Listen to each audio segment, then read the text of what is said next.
ইবনে মাজাহ শরীফের 470 নম্বর হাদিস, আন উমর ইবনুল খাত্তাব রাদিয়াল্লাহু তাআলা আনহু قال قال رسول الله صلى الله عليه وسلم ما من مسلم يتوضأ فيحسن الوضوء ثم يقول, কোন ব্যক্তি যখন ওযু করে এবং ওযুটা উত্তম রূপে করে, ثم يقول أشهد أن لا إله إلا الله وأشهد أن محمدا عبده ورسوله, ওযু করার পরে এই কালিমা শাহাদা পাঠ করে, ইল্লা ফুতিহাত লাহু সামানিয়াতু আবওয়াবিল জান্নাতি ইয়াদখুলু মিন আইয়িহা শাআ, এই ওযু করে কালিমা শাহাদাত পাঠ করার কারণে আল্লাহ তাআলা তার জন্য জান্নাতের 8টি দরজায় উন্মুক্ত করে দেন। বলুন সুবহানাল্লাহ। যে 8টি দরজার যে কোনোটা দিয়ে সে প্রবেশ করতে পারবে, শুধুমাত্র কি করার ফজিলত বলেন? ওযু করার ফজিলত।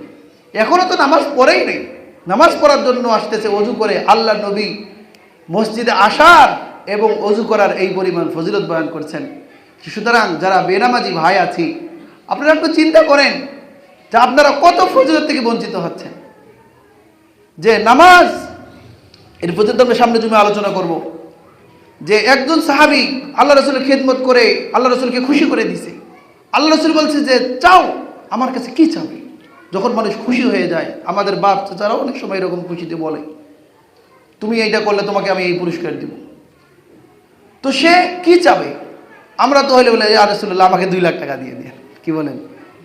কিন্তু তারা দুনিয়া কামনা করতো না, বলছে ইয়া রাসূলুল্লাহ ইন্নী মুরাফিকুকা ফিল জান্নাহ, আমি আপনার সঙ্গে জান্নাতে থাকতে চাই। সুবহানাল্লাহ, এটা তো অনেক বড় চাওয়া। নবীজি বললেন যে আর অন্য কিছু চাও? বলে না, আমি আপনার কাছে এটাই চাই। তো নবীজি সাল্লাল্লাহু আলাইহি ওয়াসাল্লাম বলছেন, আচ্ছা তুমি যেহেতু এত বড় চাইছো, তাহলে ফাইন্নী আলাইয়া বিকাসরাতিস সুজুদ, তাহলে একটা সাহায্য করতে হবে, তা হলো যে তুমি বেশি বেশি আল্লাহকে সিজদা করার মাধ্যমে আমাকে সাহায্য করো। সুবহানাল্লাহ। তো আল্লাহর নবী তাকে সুপারিশ করে জান্নাতে নেবেন, কিন্তু একটা উপযুক্ততা লাগবে। বলেন কি লাগবে? উপযুক্ততা লাগবে। আমরা যারা ওযু করতেছি না,